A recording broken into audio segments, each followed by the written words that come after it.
Next question is, a capacitance is formed by two square metal plates of edge A separated by distance d. Dielectric of dielectric constants K1 and K2 are filled in the gap as shown in the figure. Find the capacitance. In the shown figure, the upper and lower plates are square metal plates having the sides A, that means length is A and breadth is A, and the separation between these two plates is d. And dielectric with dielectric constants K1 and K2 are filled as shown in the figure. We redraw the figure. These are two square metal plates of the length L, length A and breadth A. Similarly, lower is having the same dimension, and these two plates are separated by distance d. The region between these two metal plates is filled with dielectric constants K1 and K2. If we take leftmost part as x equal to 0 and rightmost part as x equal to a, we see if we take at distance x an elementary part of the capacitor which having the width dx, then the height of the dielectric in lower part is say y2 and in upper part it is y1. So we see here that as we move from x equal to 0 to x equal to a, this height y1 and y2 changes. So capacitances changes, and we have to use the integration to calculate the net capacitance of this capacitor. Redraw the figure again. We have this parallel plate capacitor. The leftmost point is x equal to 0 and rightmost point is x equal to a, because length of the plate is a. This point is A, this point is B, C and D. And the dielectric is filled between the plates. So upper portion is having the dielectric constant K1 and lower portion is having the dielectric constant K2. We have taken an elementary part of the capacitor having the length y1 and y2. The lower portion makes angle theta, say, with the horizontal. Then we can see here that angle DCA is also theta because being an alternate angle. Therefore, we can replace this y1 and y2 in terms of x. Here we can write that tan theta is equal to y2 by, here distance of this elementary part is x from the x equal to 0 and width is dx.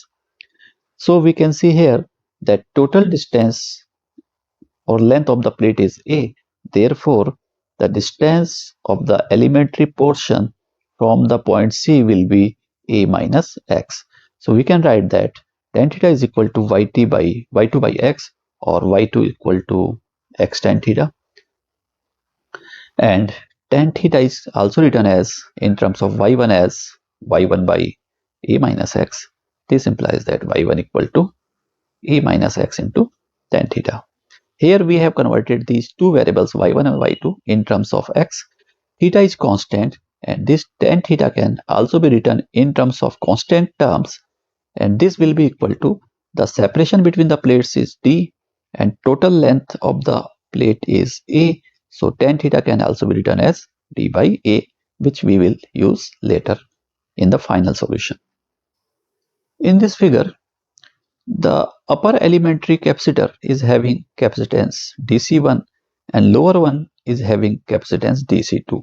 This DC1 and DC2 are in series. So first we will find the equivalent capacitance of these two series capacitors, and then we will integrate from x equal to 0 to x equal to a to find the final capacitance of the given capacitor. Therefore, we can write that capacitance of a parallel plate capacitor is K epsilon naught A by D.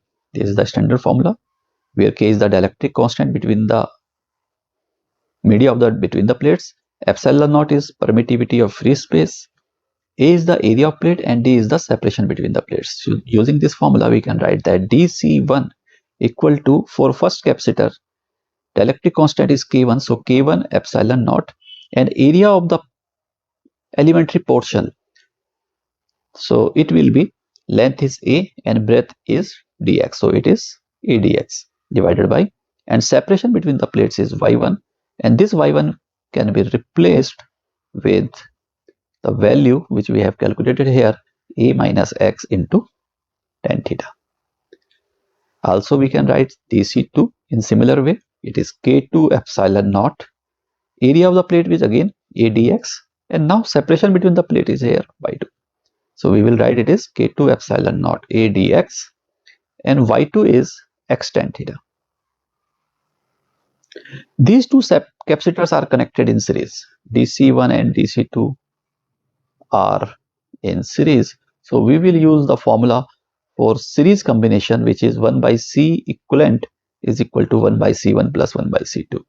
So using this formula, we can write that 1 by DC, DC is the equivalent capacitance of these two series capacitances.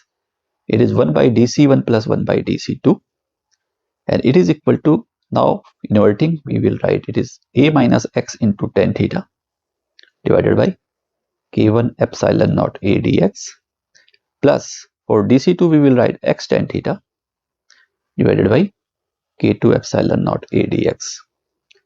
Simplifying, we will have tan theta is common here, divided by epsilon naught is constant, A is constant, and dx is constant. So remaining is, it is A minus x divided by k1 plus x by k2.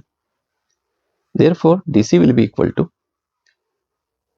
we can write it is epsilon naught A dx by tan theta into, and here we can write it is 1 by A minus x by k1 plus x by k2, or further we can write it as epsilon naught A dx. Tan theta is, we have calculated d by A, so we can replace it with d by A into, on simplifying, taking the LCM, so it is be k1 k2, and in numerator we will have A minus x into k2 plus x into k1. So we can write it as epsilon naught A square dx by d, and here it is k1 k2 by A minus x into k2 plus x into k1. So total capacitance of the capacitor will be, integrating dc from x equal to 0 to x equal to a. So this will give x equal to 0 to a epsilon naught A square k1 k2 into dx divided by d into A minus x into k2 plus x into k1. Here we take the constant terms out of the integral, so it is epsilon naught A square k1 k2, this is constant term, divided by d, it is also constant, and remaining is x equal to 0 to a, then dx divided by A minus x k2 plus x k1. It can be written as epsilon naught A square k1 k2 divided by d integral x equal to 0 to a. Here we make the combination of variable terms and constant terms separate. So it is dx divided by, opening the bracket, we will have a into k2 and then plus x k1 minus k2. And using the formula for integration, it will be converted into the log form. So we will have epsilon naught A square k1 k2 by d into, we know the formula that 1 by x dx equal to log x plus c, 1 by x plus a dx equal to log x plus a plus c, or formula is in the form bx plus a dx, so it will be 1 by b log bx plus a plus c. So we will use the format this, we will have, it is log of a k2 plus x k1 minus k2, and this term will be divided by the coefficient of x, which is k1 minus k2. So it will be k1 minus k2. And limits are from x equal to 0 to a. So we will have this constant term is taken out. It is epsilon naught a square k1 into k2 divided by d k1 minus k2. And first we put the upper limit, so it will be log a k2 plus replacing x with a, we will have a k1 minus k2. This is the one of the part. And then we put minus sign, and with x equal to 0, we will have log a k2 plus 0. Therefore, we have epsilon naught a square k1 k2 divided by d k1 minus k2. And here, if we simplify, we open the bracket, we will have two terms a k1 and a k2, and this a k2 get cancelled. So remaining is log a k1 minus, here it is a k2 plus 0, that means a k2, it is log a k2. This is equal to epsilon naught a square k1 k2 divided by d into k1 minus k2. And now using the formula that log m minus log n equal to log of m by n, we will write it as log a k1 divided by a k2. This a get cancelled, so remaining is epsilon naught a square k1 k2 by d k1 minus k2 into log k1 by k2.